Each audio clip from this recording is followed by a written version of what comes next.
Bastien Millot, Bonjour. vous vous intéressez aux annonces commerciales faites par Free il y a 2 semaines. Absolument, Jean-Marc. Le 10 janvier, Xavier Niel, le patron de Free, avait la frite puisqu'il proposait des solutions mobiles à prix maboule. Aussitôt, la presse a d'ailleurs reconnu à Free le mérite de proposer une offre de bonne facture. C'est la preuve que Xavier Niel a bien fait le job, voire même le jobs, puisqu'il s'est ouvertement inspiré de Steve Jobs, le patron d'Apple récemment disparu. Pour s'en rendre compte, il suffisait de le voir faire son show, pas besoin de vous faire un défunt.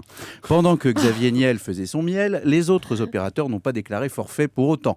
Pour SFR, pas question de laisser faire, et inutile de dire qu'Orange enrage et voit rouge. Quant à Bouygues, la firme de BTP est restée hébétée. Mais dans la foulée, les trois ont riposté avec une baisse de leur offre low cost, sans pour autant se montrer très loquace. En fait, l'initiative de Free leur est restée en travers de la gorge. Certains ont même répondu texto qu'il ne fallait pas lui accorder trop de crédit.